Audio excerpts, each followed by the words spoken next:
Hello, everyone. Welcome back to Healing Overflow with Dr. Toy. I'm your host, Dr. Toy. This is a fully furnished social work podcast. It will have everything social worky, therapy, all of that. And so that means it will cover the whole gamut.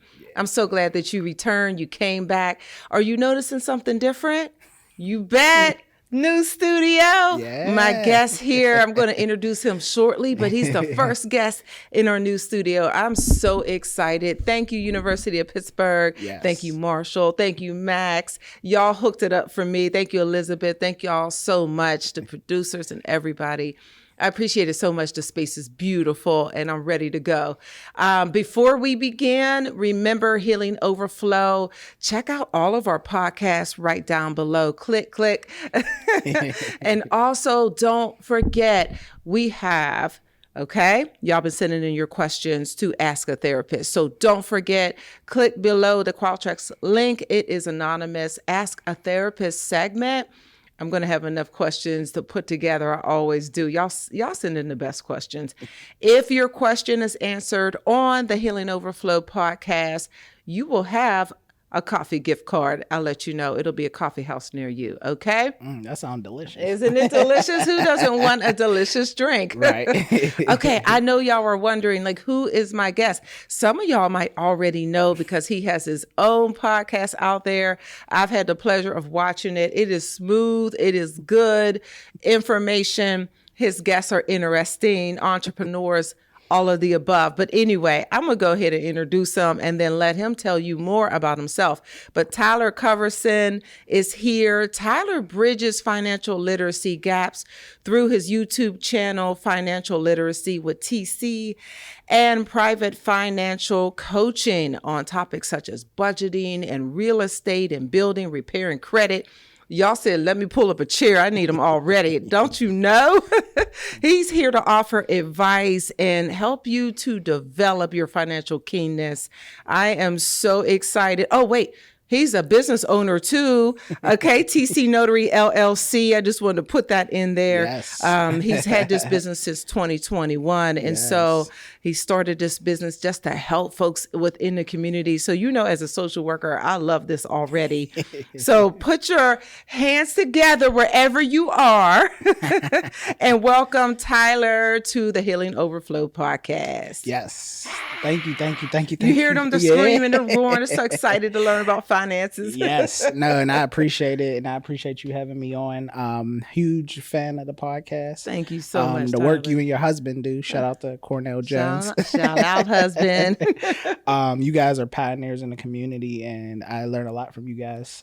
Just the way y'all move. So thank you for having me. Wow. It's my pleasure. And the way it happened, y'all, Healing Overflow family, I've been waiting to do a financial literacy podcast because a lot of times folks are struggling in finances. I've been there. I'll tell you my story. Listen, and this is why we're bringing this information to you all to help you all out. And so I've been wanting to have this episode and just looking for somebody like who could do it. And I didn't want somebody to like talk down on folks struggling and people financial struggles because nobody wants to be talked down on. They're already feeling down about it. Right. And so I was introduced to you and I came across your material and I said, he's perfect for this because you are not Heidi. You're not talking down, but you are literally teaching us. Absolutely. You are the financial professor right now. And being transparent as well. Yes. Because I think a lot of people in our space, not to get ahead of ourselves, but I think a lot of people in the financial space, they come with this holier than thou mentality when they're talking to people, like they got it all figured out. Right. And that's like the they part. Billionaires. Yeah, right. Because I tell people if I was where I wanted to be financially, you wouldn't know me. I'd be somewhere on the other part of the world on a beach. You know, so for me, it's meeting people where they are, being relatable, being transparent, and say, hey, this is something we can do and build together.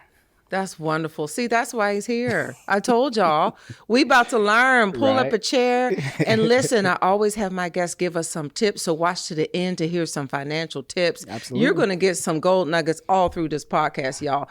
While we were talking, every conversation we've had has been gold nuggetville. I've been filling up the buckets. So let's get ready. Get your pen and paper. Let's go. Pull it up. Let's go.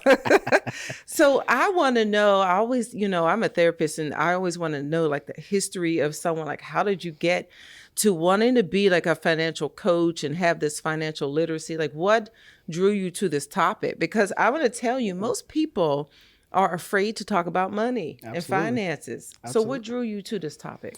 Honestly, I was a struggling college student.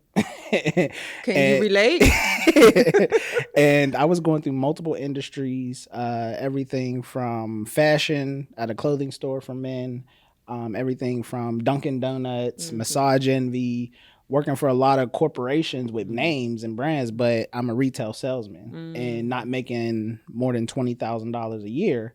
And then I fell into banking, which happens to be one of the things that when you ask somebody, did you go to school for banking?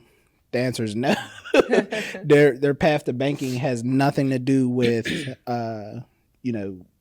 that being their intentional goal. Most people in the profession.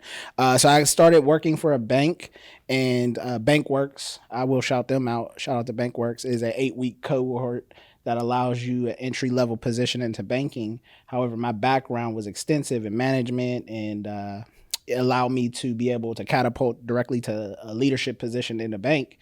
So I became a branch manager relatively quickly. And for me, that's when I started learning and being around people with money, people without money. And I started to make correlations to what wealth and how money works, and got a lot of insight on what I didn't know. I always tell the story that for a long time, I thought a CD was just a traditional disc cassette. Come to find out, in the banking world, it's a certificate of deposit. And I was always a little hurt that it took me well in my late 20s to realize that is something in finances. So I say all that to say my journey into what I became really stems from a lot of the financial struggles and hurdles that I had to overcome. And it wasn't until I broke into a world that was foreign to me and in my community where I became a more intentional and more an advocate of trying to make sure that individuals who look like me don't have the same struggles. Yeah. Can you talk about some of those struggles that you went through? Okay. Yeah. Starting from not making enough money. Let's start there. You said start right there. Yeah, that's most people's struggle. They don't realize that the goals and the financial goals that they have for themselves, house, cars, all the things we see on TV or wherever you get your content from, you're not necessarily in the position to get those things based on the income you make. For me, I was no different. Again, I had 2-3 jobs doing 100+ hours a week, but I wasn't making over $20,000 a year. Yeah, still. So, and it was like, oh, I want a house, I want a car. These are things I want. I need to get into a higher income bracket. So I just intentionally start doing my research, networking, and building relationships to say, oh, I can get into banking making $40,000, which is double what I was making. You said that's good. And then, so just being intentional about the things you want and being transparent to say, you know what, I say I want this house, I say I want this car, but I'm not actually in a position, or I'm not making that wage that I need to get what I say I want. And sometimes people have a hard time coming to that reality and making a change, or they don't know how to make a change. Yeah. So you're saying so many really, I told y'all there's going to be nuggets, didn't I? Because embedded in some of what you said, it sound like being overextended, not making enough money, not being where you want to be, even doing what you want to do. Working 2-3 jobs. That's a lot of our listeners and viewers, Not learning yourself. Not learning yourself. You say you think you know what you want, but many people don't put themselves in the position or know what it really takes to sacrifice to get the things they want. Wow. And that's why I'm a huge believer in mentors, putting yourself in rooms that you necessarily have never been in, because then you get that real exposure and you get to really see, do I want that? And then how hard am I willing to go for it? That's right. Yeah. So it reminds me of my son wants a Hellcat. Expensive car, y'all. Right. And I was like, sure. Like I didn't say, no, you can never have that. I said, sure, let's look how much it is, how much the insurance will be, how much the tires. That part. And then he said, I don't want a Hellcat. Exactly. Because it's expensive. Exactly. I want you just to continue to talk on that line. Like, people will say that folks have a poverty mindset. And I want to hear your opinion on that, because I hear it sometimes, and as social workers, it feels like it could be judging people, not considering where they've come from and their family. But I don't know. I've heard it a couple of ways, and I want to know your opinion on it. What do you think about that whole term? I think there's validity. I live in a world where we don't have to, everything isn't one or the other. Two things can be true. And I always look at it when I hear that poverty mindset. I believe there is some validity and truth to that, but I don't think it's one size fits all, and I don't think it's a custom to everyone. Based on the work that I do, which is I do a ton of workshops. This past year alone, I've done at least over 50 workshops with multiple organizations, multiple nonprofits. I'll shout out one that I did just this week. The Trade Institute of Pittsburgh. Shout out to Tip. Yeah, absolutely. We had a group of 11 alumni students in that cohort. And one of the things that I always do is I ask them, and just to give you an example of the poverty mindset, do you budget? Maybe 4 or 5 in the room raised their hand. The other, quick math, I'll say 9 or 8 didn't. And so then I asked them why. And one said, well, I'm too broke. I don't have a job. Yep. And my instant thought to him was, well, I'm going to challenge you. I would say whether you have $1 or you have $2 million, what's the difference when your needs and your wants still exist, or whether you have a lot of money or you don't? Yes, you don't have a ton of money, but I would challenge you to say you need to be even more intentional on budgeting, because let's say you need to still eat and still need to shelter, clothing, things like that. If $1 is your budget, hypothetically speaking, you can still manage that, because it's not about how much you have per se. It's about, can you have financial discipline? Can you have the forethought to understand the concept of how money works, whether you have a lot of money or little? Because let's say you do get blessed with millions of dollars via the lottery or via hard work or via, any means of income. Your foundational pieces and your education and knowledge will still play a factor on whether you keep that 100%. money. So again, I understood what he was trying to say, but again, we can't let people off the hook thinking that just because, yes, you still eat. He had clothes. Tip was feeding them. There was a lot of things still going on to allow him to be able to partake in the day and still have a good life. Not the life he wants, obviously, but you can still manage money whether you have a lot or you have a little. And we just have to change our mindset, and we have to hold ourselves accountable. Y'all write that down, because I've had so many people say, and I've been that person that says, I don't have enough. I don't make enough to budget. Like, I can't save. And someone said, have a savings account. And this was I was probably early 20s, maybe. Right. Yeah, like 19, 20, 21, somewhere in there. Right. And they're saying this to me, and I'm like, I'm a broke college student, and I don't make enough, to save. And they're like, you have to have a savings account. Right. And so I didn't think of that as being any type of mindset. To me, the math didn't math. Like, I don't have enough money when it's all said and done to save money. So to your point, a budget is a collection of information. It lets you know, yes, you might have a negative budget that exists, but where does that come from? You then lean on borrow money from mom or dad, getting a credit card. So now that information tells you you're living above your means, because now you have to borrow funds from somewhere else to still get the needs and wants that you have accomplished. So therefore that budget tells you, hey, do you really need the PlayStation 5 that's on your budget or the expensive shoes or the expensive, XYZ? Doesn't really matter what it is, but it's information collecting. You're collecting information that tells you, I don't make enough. My expenses exceed my income. I need to find a way to pivot. I need to adjust. That's good. Where can I adjust? That's good. It's giving you information. So if Yeah. I'm negative this in my account, it's not time to beat up on yourself. No, not at all. It's time to say, Pivot.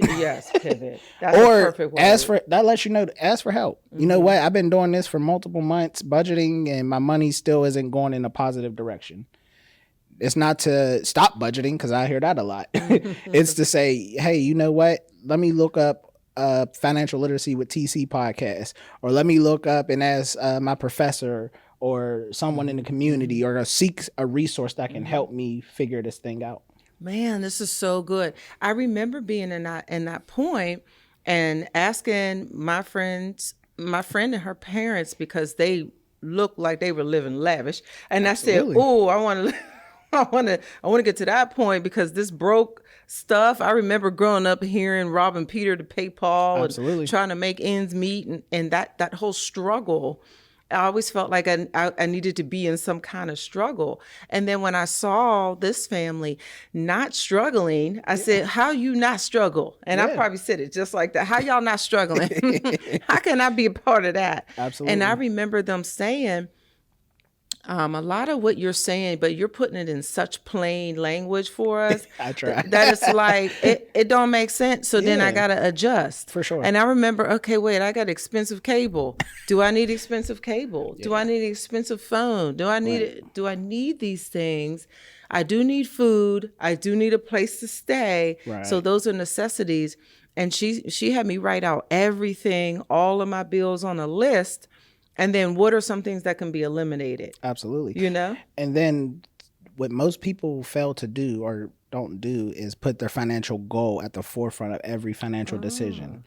I don't care if it's a Saturday morning and the breakfast spot across the street makes the best breakfast in the city. Do you need to do that every single day? And you can. It's your choice. It's your money.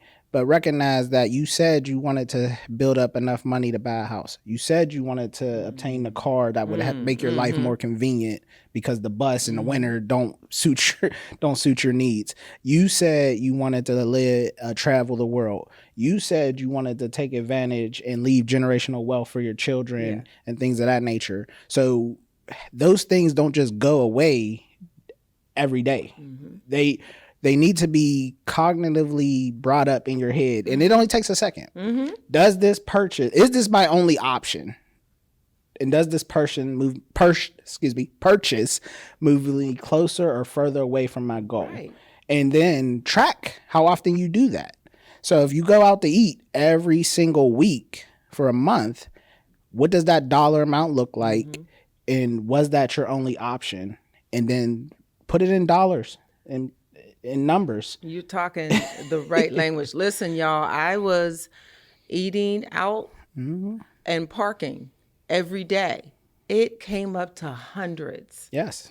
I was like, whoa. When I start packing my lunch and then parking on a parking ride and catching the bus in, I saved hundreds of dollars. Absolutely. It was, it sounds so sensible. Like, why didn't I know that? I had to be taught.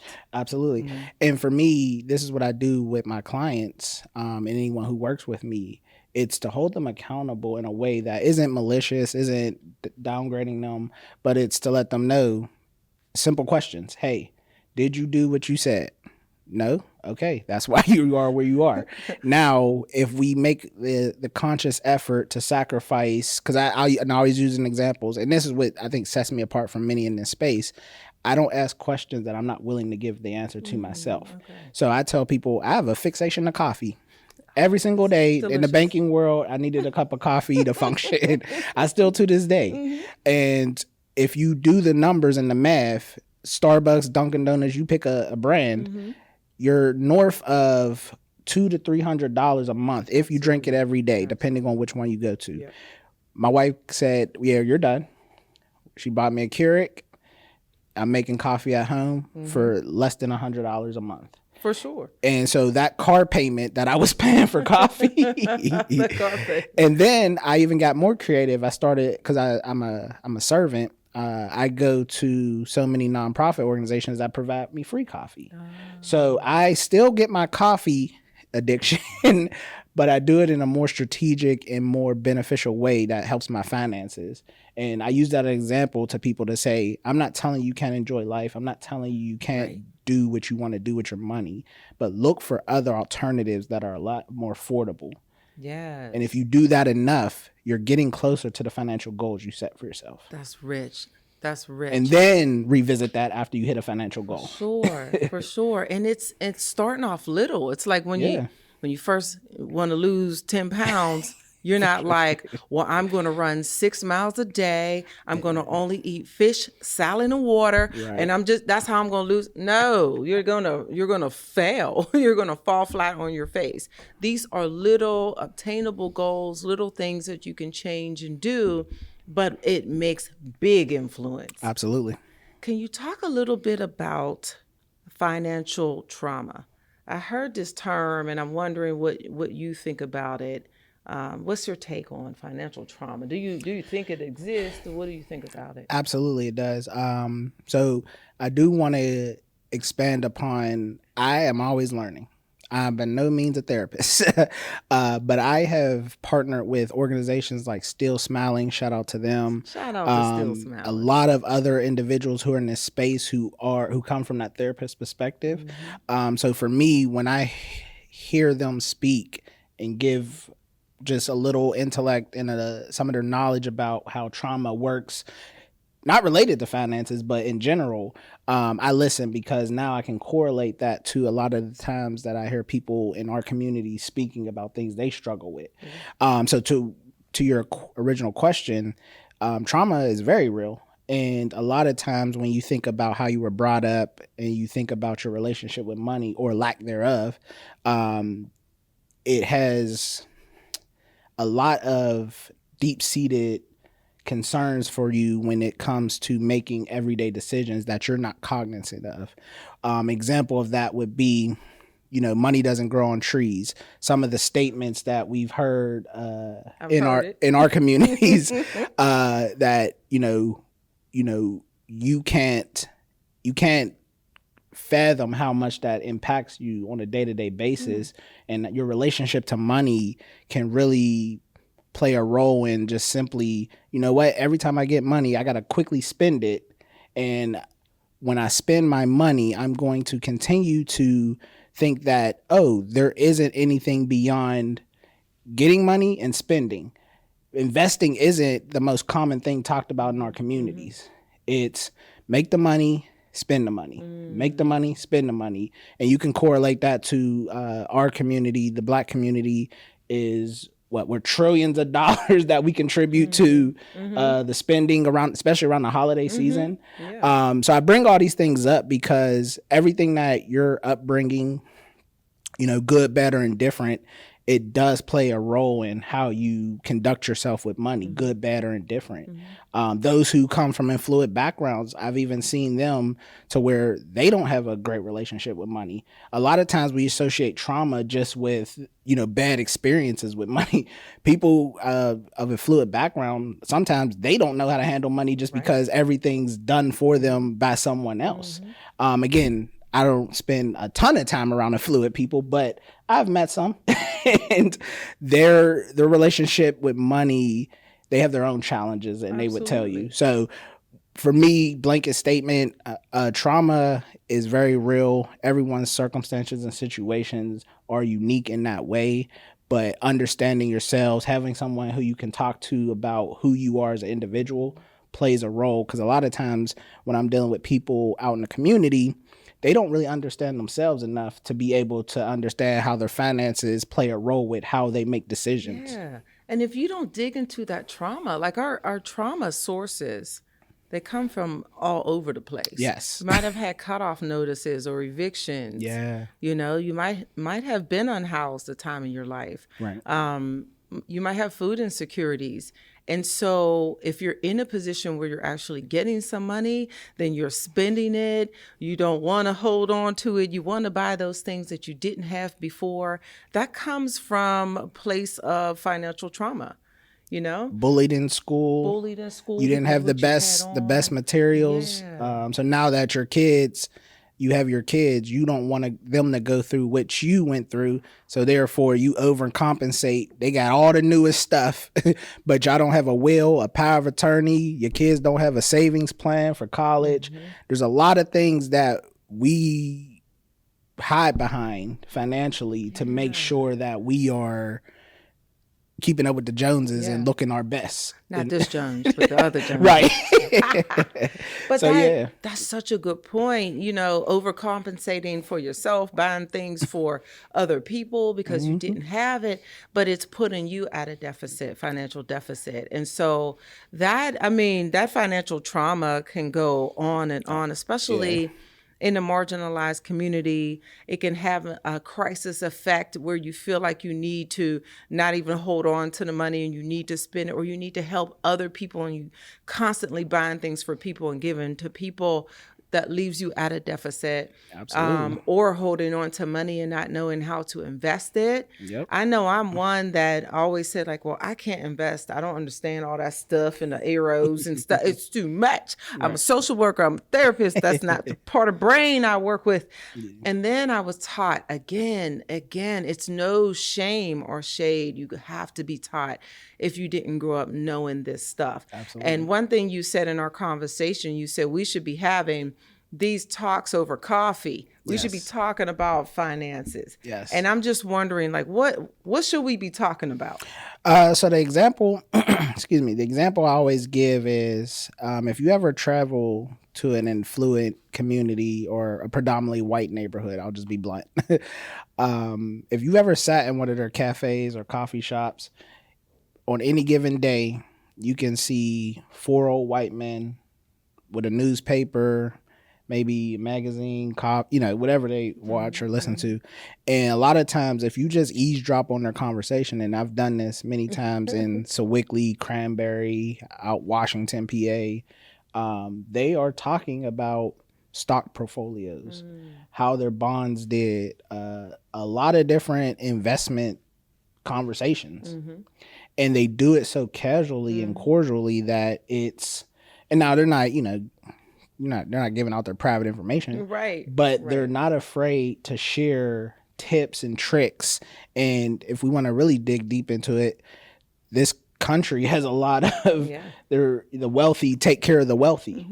And I say all that to say, when we think about our communities, how often do you go into our local coffee shops, our local communities, and hear any of us, our Black people, talking to one another about money strategies, money concepts, or even financially neglected communities? So it could be. Oh yeah, it don't even gotta be.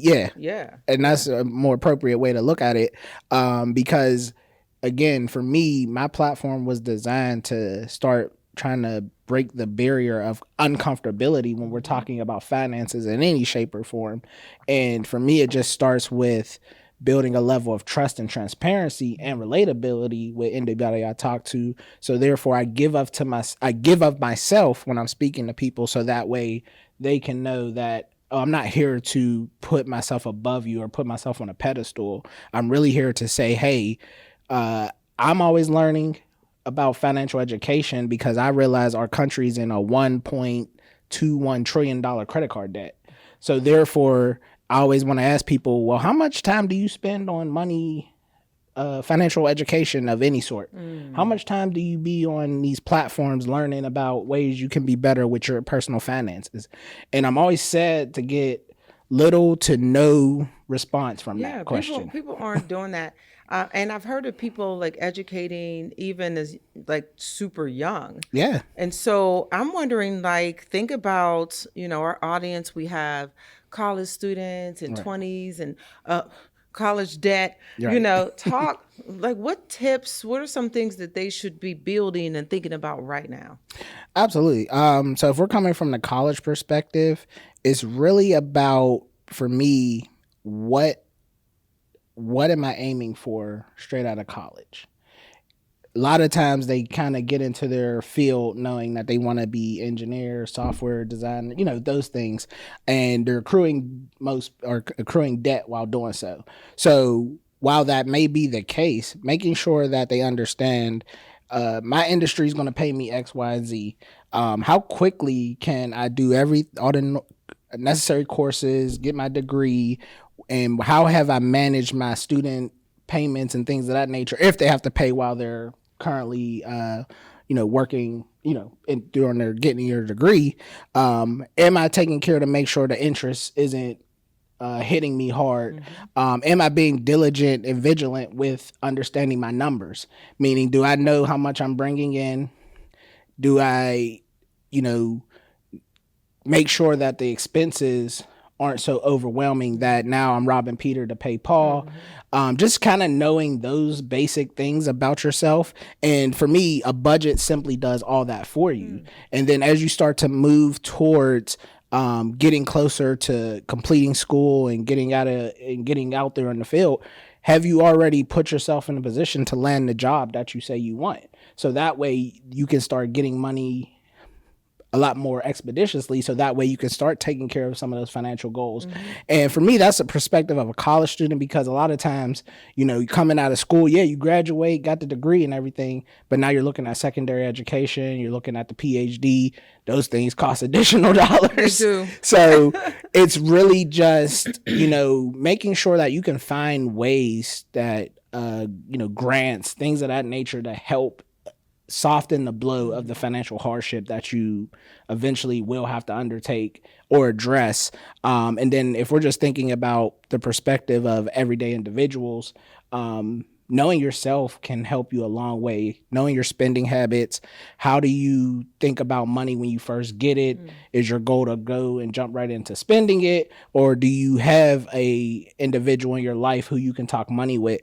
One of my favorite things to tell people or ask people is, who are the 5 closest people to you? Does their financial situation, if you could trade, would you trade? So if that answer is no, I would say you might want to change the 5 closest people to you, not from a personality standpoint, but more from a financial standpoint. Yeah. And I'll be very blunt when I say, when I'm thinking about the 5 closest people to me, they're not necessarily family members.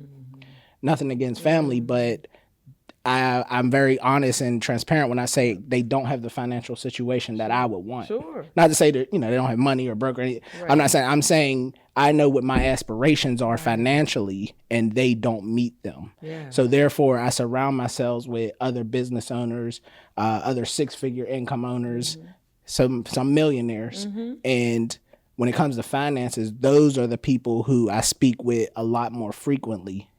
Now, I'm not saying people who don't have a lot of money can't be valuable and can't give you, insight and knowledge. I'm not saying that. But what I am saying is I'd much rather hear from the individual who has the things that I want versus the individuals who talk about trying to obtain the things that I want. And it's reciprocal, because those folks that are in your circle where they're not where you want to be financially are looking up to you. Right. And then you're looking here, and this is where I want to go. And so we're helping each other. And then if they want to, and I never said you couldn't expand your circle. So if I have individuals who aren't where I want to be financially, but they want to, get there as well, then now my circle is more than 5. It's 6, 7, 8, 9, 10. But normally you start with the people who around you and see what are they bringing to your life to elevate you. And if they're not, we have to be honest about, I want to be buying boats and and chartered flights, So but I got to never see it. You don't even know that you could buy boats and have chartered flights. Yep. So it's really important to look that way. And your goals might be, on another level. For sure. I just want to be able to pay all my bills and have some money left over to actually go out and eat, or to go to the movies, or hang out with my friends. And each goal that you make, you continue to raise it up and raise it up until you're, where you want to be. Absolutely. You don't want to always be dissatisfied. You want to be comfortable. And that's really the key, to be financially comfortable. For sure. So you said these things, you talked about credit, budgeting, budgeting. Just define, like, what is budgeting? Budgeting 101. What are some key tips that we should do just to get a budget, get it together? The first thing is, I always say have those financial goals established. One of the things I do in my workshop is I ask individuals, all right, we know you want a house, car, all the things we say we want, but what is the actual dollar amount of those things? The individuals in the room who can give me a specific dollar amount, like you mentioned your son with a Hellcat. I had another student earlier this week say a similar car, and he couldn't tell me how much it cost. I told him, pull out his phone, Google. Look it up. And it gave him a dollar amount. I don't remember, but let's say 75 grand. That's a tangible number you can work with to start using that as a barometer of how I'm going to get to that number. You can't do that just by making up stuff in your head. So I say all that to say, when it comes to budgeting, that financial goal can be projected out. Yes, you may not make enough to be able to accumulate that over, through your income, but you can start thinking about what level of income you would like to have. What position or what job or how can I fix up my resume to land a position that would pay me enough to be able to afford that? What do you think about 2-3 jobs? Because a lot of folks will say, well, I need to get another job to make what I want to make. Absolutely. And again, there's pros and cons to that decision, but I always say, what if the financial goal is here and the number, you can easily start to say, you know what, I want to fix my resume. I want to pull up into my personal development skills. I want to heighten my level of understanding. So now, a lot of my resume said I can only apply for jobs that got me in the $40,000 to $50,000 range. But that Hellcat is 75 grand. So let me build myself up with personal development skills, or let me get into a trade, or let me get into some type of career where the number goes from 55,000 to 75,000, 80,000. Really understanding that the things you say you want, there's a certain level of income you have to get to. So you're getting skills to get in a higher paying job instead of having 2-3 jobs. Absolutely. And the simplest analogy I can give you is being a barista at Dunkin' Donuts, making coffee. Unless you're a manager, you were way south of $30,000 a year. So for me, I didn't want to be making less than, every year I look at my financials and say, am I making more than I was the previous year? And 3 cents or 3% increase every year don't cut it for me. So I said, how can I get to 40, 50, 60, $100,000 a year?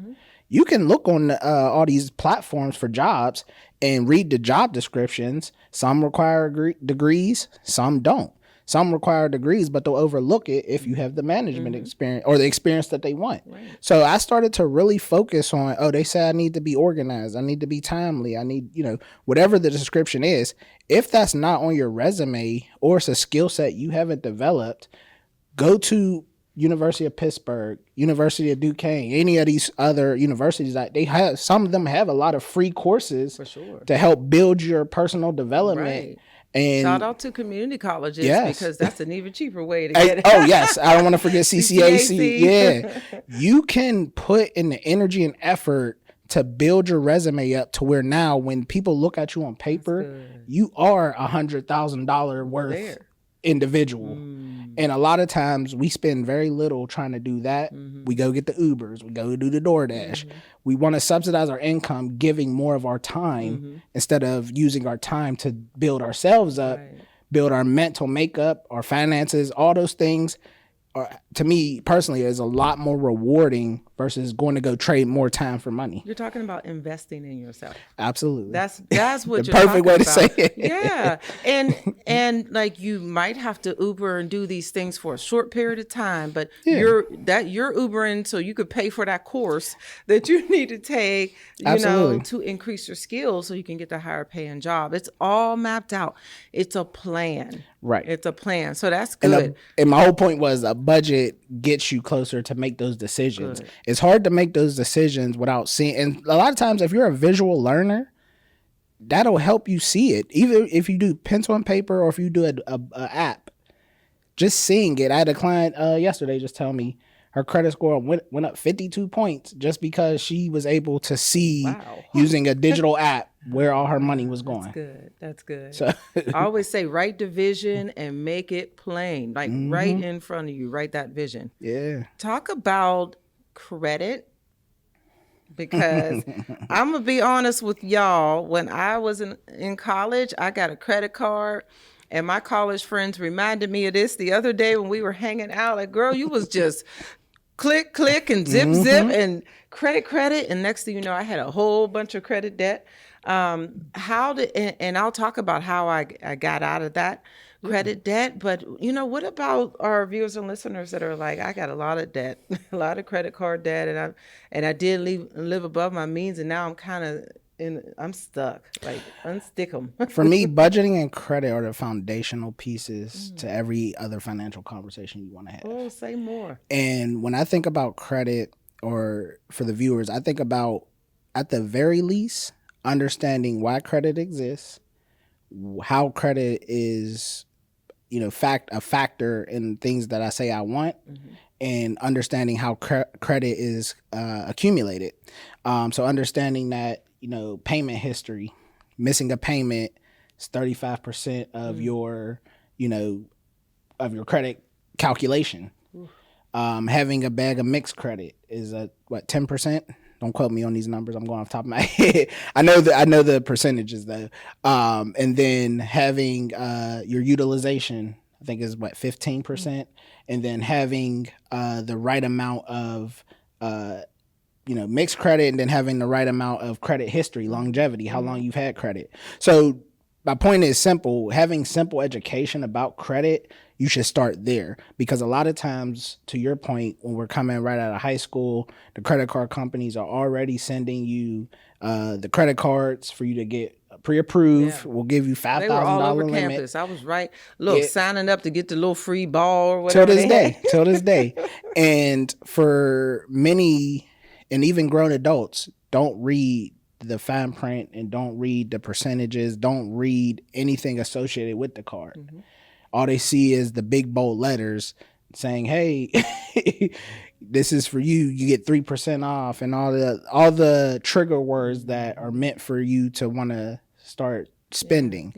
So starting right off the bat, you're never too late to start learning just how the concept of credit is designed.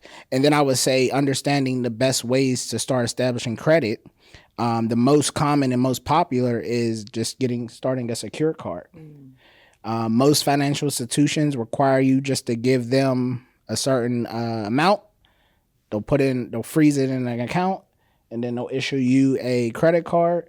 And as long as you use that card responsibly, you'll start building. It'll get reported to the bureaus, and now you have the ability to establish your credit. So just simple things like that helps individuals understand how credit works. Now, when we start talking about making sure you're doing it wisely and things of that nature, that's where someone like myself or, credit repair people or anyone in that space are so valuable, because now there's a game inside that. And for me, it's about understanding yourself. Again, that's why I correlate credit to budgeting, because imagine if you know that you make a certain income each month and your expenses are here. That's a nice little disposable income buffer for if you need to get something that is unexpected, or you need to handle something that you didn't anticipate happening, like a hospital bill or something. You're not quickly going to a credit card to make up that difference. Whereas someone whose expenses are here and their income is here, and the bill, now they get a bill, whatever it is, I need to pay my car. I need to pay my car insurance. That expense pushes you over your income level. And now, in order for you to fill that gap, you either got to borrow it from a credit card, or mom and dad and all the things that go along with borrowing money from family come into play. All the lectures. Exactly. So for me, if you are able to strategically budget, that plays a role in how you handle credit, because credit cards shouldn't be accumulated for the purpose of you just needing it. It should be a luxury, if we're being all honest, helping you build your credit in a responsible and healthy way, because we know that anything borrowed on credit, if you have, the better your credit score is, the lower the cost is for you. Right. And so credit is going to have a factor when you're talking about a house, car, a lot of these student loans and things of that nature. So stop looking at credit as a necessity from the standpoint of I need a credit card to use it. Use it, pay it off. That's building a good credit. Get it for the balance for a whole year. It should be a luxury. It should be an extension to help you get closer to some of the bigger ticket purchases that eventually you need to make. And then when we started talking about the credit game and the racking up and using points and things of that nature, I like that conversation, but only for people who are in that, who've done it well enough to where they're not hurting themselves in other areas. There be people who already got debt trying to play that game, and now you're setting yourself up because you haven't handled the stability of your personal finances first. And because and what I'm talking about for those who clearly don't understand it, so a lot of the bills I pay through my credit card. And then I just pay the credit card bill off, and it accumulates through travel points, cash back, things of that nature. But I've built a level of stability financially to where I can do that and not it be a hindrance to me where we're, struggling, our credit scores are dipped, things of that nature. So it's really, I don't live in a world where one size fits all, because I always give this example. Everyone's income is not the same, and everyone's expenses is not the same. If someone has 5 children, their budgeting and their credit and things like that are going to look a lot different than a single individual. So where a lot of these people in the social media space leave they don't give any context. It's one slogan words to catch your attention to say, I'll show you how to get an 850 credit score. And click here and stuff like that. Yeah. There's no context. That's why it's really important to get a coach. Yes. He did not tell me to say this, but I am. Get the coaching. Go to his videos and his podcast and listen and learn and take notes and replay that again. Reach out. The information on how to contact Tyler is below, and reach out and just really get this financial literacy, because it really should be tailor-made to the individual. It depends on where you are in life. I know for me, what worked once I was cutting back on things, I started to pay bills off, like things like the credit card and what is this over here? Why did I have this little loan? And things that I could pay off. Then I had the bigger things like the car note and the mortgage. Eventually I paid the car off, but I would just double up on payments as much as I could, and always put a little something in the bank. Y'all, I started off with saving $20 a paycheck, and I just kept increasing it to $50. I kid you not. Love that. And this is when I was in my 20s. I was doing that. And then next thing you know, I had $1,000. I couldn't believe I had $1,000. I was like, woo! $1,000. I was no longer negative, standing at the counter at the dollar store like, I can't pay for this because I ain't got no money. And I was able to just keep building. Then I learned about CDs that were not to play music. I want you to talk a little bit about CDs. And I was able to, do that. Y'all, it took a few years, to get those things paid off. And then I started to reroute the money to other bills and get that paid off, trying to get interest rates that were lower, not getting into car notes where the interest rate was like 25% or something really astronomical, and building my credit up. Oh, y'all, it took time, but making decisions like, I'm not going to buy that. I'm not going to get that. I'm going to go to, you know what? I'm going to the Goodwill and get me a real nice sweater instead of going over here and paying, $180 for this. And no, I'm going to get it for $7 over here, and just really not being too good to go to those places so I could keep saving money. And I just kept squirreling away. I call myself a little squirrel.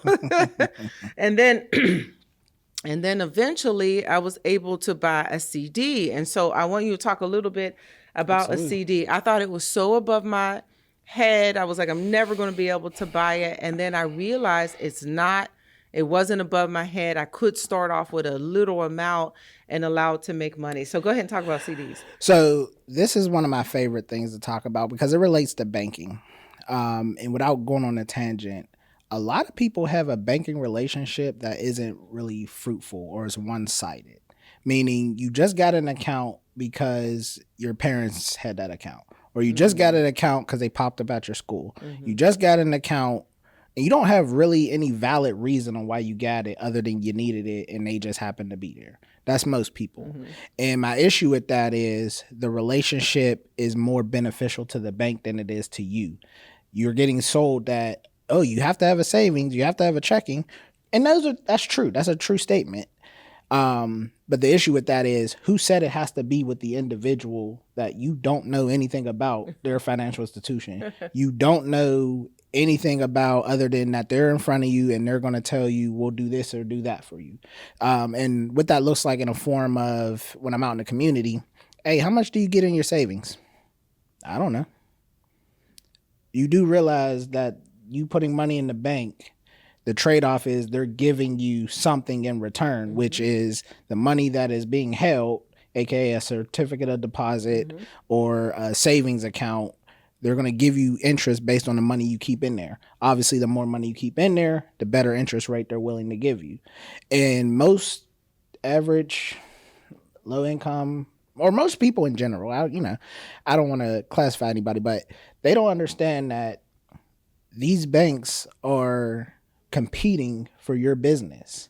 So when you just give it willy-nilly and you don't do any real relationship building, you don't do really investigating, asking questions, you don't do any real research because of whatever the reason, you studying, just too busy. You put yourself at a disadvantage because now you can't take advantage of the money secrets that they're aware of because they promote what they want you to know in big bold letters. It looks like we're offering you 4.25 on a CD only if you have 25,000 to bring to our bank. Now that sounds great, but how many of us have 25,000 disposable income that we don't need? You ain't gonna need to keep dipping into. Right. And so you not knowing that a regular savings account, no matter who you bank with, is at 0.05%, or some offer you one, but it requires you to do something in order to get it. You not knowing that that's about the norm, and then you not knowing that they do offer higher interest bearing products, but you don't ask because you just think your savings account is just meant to sit at whatever. Just hold the money. Yeah, just hold the money. Yeah. And while some people don't have enough money to keep in there, so that's fine with them, once you start being intentional about every place your money goes, from the time you get it from your employer, from the time it hits your bank account, you should be intentionally thinking about where this money goes. Most people will say, before I get my paycheck, I know where my money's going. Bills. Now, the problem with that is it's going into a checking account that is going to not really do anything for you from an earning standpoint. So a lot of times when we make our money, we're not looking for investments. We're not looking for how to grow our money. We're just looking to get it and then make sure somebody else get paid. Because we haven't been taught. Exactly. So no one's talking. We're not talking about it intentionally. We're talking about it. We're talking about it. You, yeah. Right? I didn't know that you could buy a $5,000 CD. I didn't know that you could get 10,000. Yeah. I didn't know that they had different interest rate at different banks, and you can shop around. And this is when you want a higher interest rate. Right. So then my friend and I, the same friend I talked about earlier, shout out to Vicky and her family, but I would be like, she called to this day, oh, such and such bank got a 4.15. Yes. Oh, that ain't nothing. Such and such got a 5. What? Let me get on over there. Move your money over there. You don't have to have all your money in one bank. Move your money over there, buy that CD 8 months, and don't let it roll over, because then the interest rate changes. You're locked in. You're locked in. Yeah. And then you want to be like, well, let me shop around some more. Nobody really taught us this, Tyler. This might be a little getting too deep, but get deep.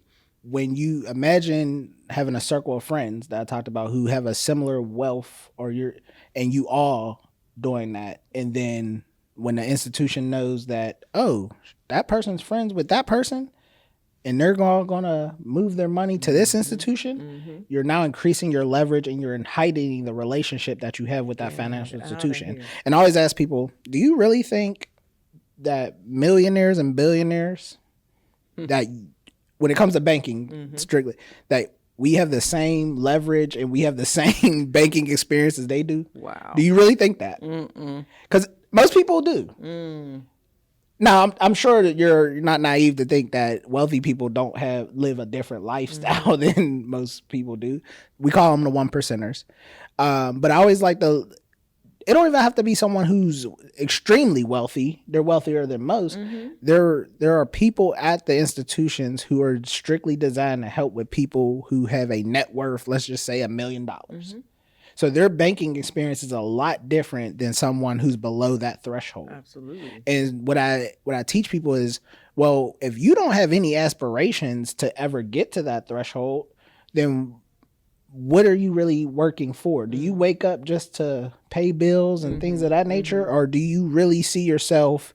Because if you're not thinking about your finances and improving them in some way, shape, or form, I got to wonder, like, is that what your purpose is, to get up and, and I'm not saying you have to have it all figured out. That's not what I'm saying.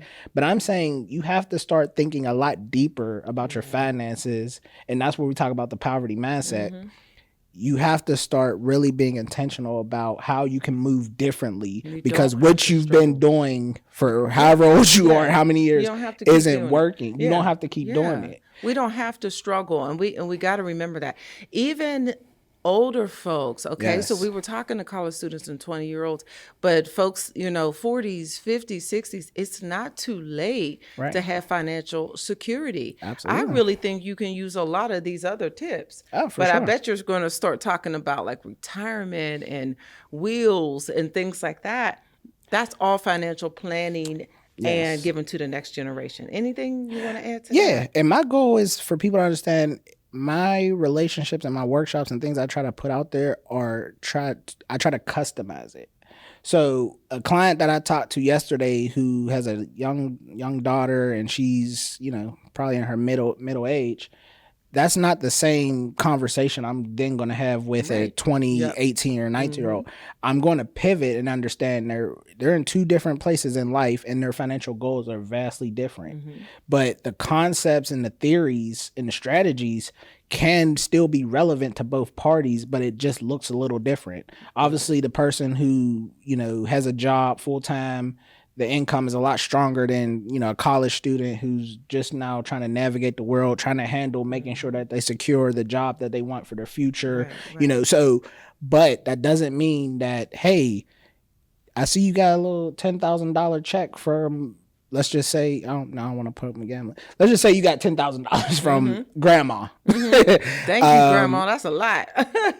You don't have to go, whether you're the average middle-aged woman adult or you're the college student, you don't have to go spend that money immediately. You don't know what to do with it? Sure, let it sit in the bank, but make sure that bank or just simply ask them, what is the best interest-bearing account you have that does not lock this up for a long period of time? Oh, write that down, y'all. That's all you have to ask. So that tells them you want a better than a basic savings account, but you don't want anything that is extensively long. Let's say 5-6 months is 3 months. Give yourself enough time to start getting educated about what you can do with this money strategically. Now, my example of the middle-aged woman, she might have a lot of debts that she can take care of that would help free up her and boost her credit. So therefore, her financial choices and decisions will look different than the student who has $10,000 but very little debt. So I don't live in a world where one size fits all. This is your situation and circumstances. Let's evaluate that and let's see. Y'all both, it's $10,000, both people, but how they view it and what things that they can do with it doesn't have to be so far extremely different.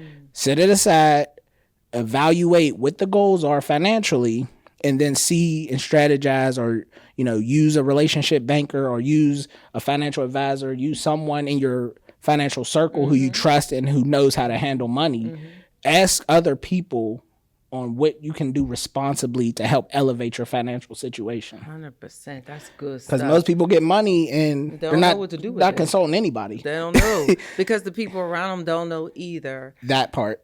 They know, hey, go get that limousine for us to go out Saturday night. You're like, wait a minute. Right. This has been so informative. This has been so enlightening. I told y'all would love him like I did. Leave us with some tips that we could jot down a little bit more. Just leave us with some tips to do, like how do we get started? What do we do? And then leave us with like how to get in contact with you, how to get a financial advisor, because I'm like, listen, I don't have money, I'm broke. How am I going to be able to afford an advisor?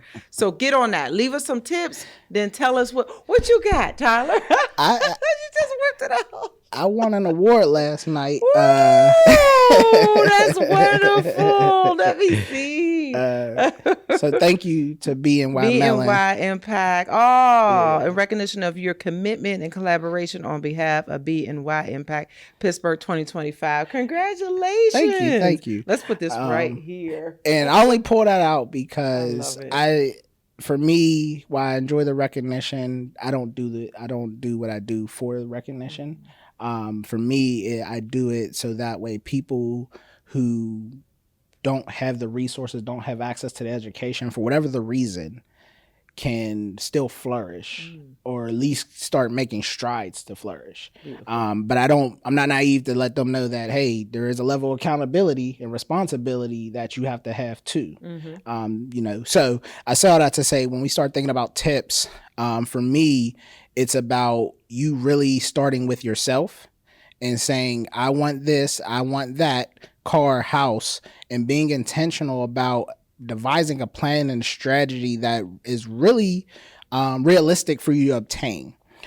So for me, it has to start there, because if you don't set the benchmarks to what you're trying to achieve and you're just doing everything on whims and you're not really being strategic about anything as you try to hit goals, you're kind of all over the place. Yeah. So make a plan, set goals. It's sort of like with education. You know, in education, you have to have a plan. There's a syllabus. There's a reason why you know everything that needs to happen to get you to crossing that stage. Sure. So finances are no different. Yeah. But when we start thinking about tangible tips, I would say first, understand that when you think about credit, do you want someone to, let's say you already have established credit and it's not where you want it to be.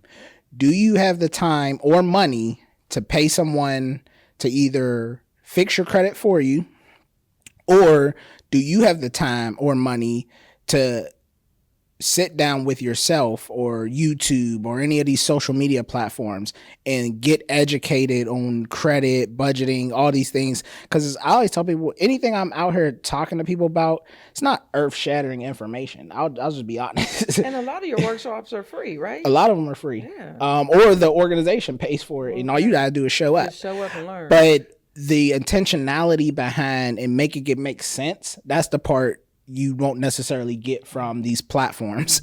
And so for me, it's about understanding yourself to whether you can afford to pay a credit repair person, which there is merit and validity to doing that, because there's just sometimes your financial situation is just so hectic that you don't have the time to dive in to help boost your credit score. But then there's some people who, don't have a hectic lifestyle, but they also don't have the finances to, pay someone. So therefore, does that mean just let your credit be bad? No, it means tap in with these free workshops that exist. I live on Eventbrite. Eventbrite has some of the best workshops you can go to, and a lot of them are free. So there are resources and education out here that you don't have to pay a dime for to be able to help you be better at budgeting, help you be better at credit. So that's a big tip. And then the last tip I would leave you with is challenge everything when it comes to finances. We live in a world where finances is a living, growing organism. It can change with the wind.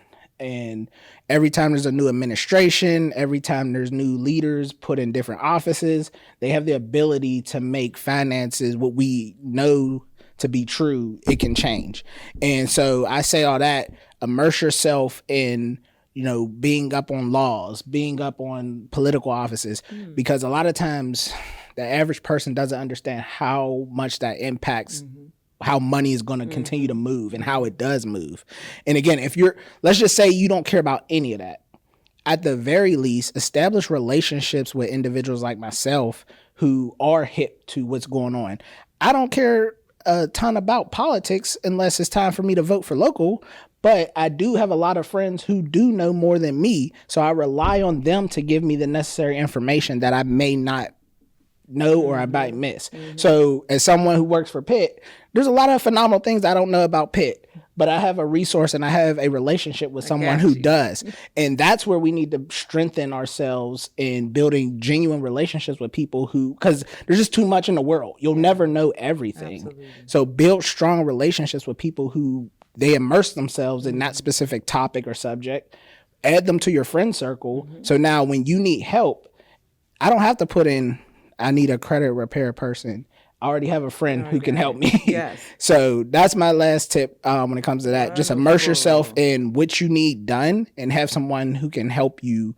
There's phenomenal people in this world. There's phenomenal people in our city who want to help people. Right. We just have to be willing to, ask for help. Well, there's phenomenal people like Tyler. And so yes, you can find me on social media platforms.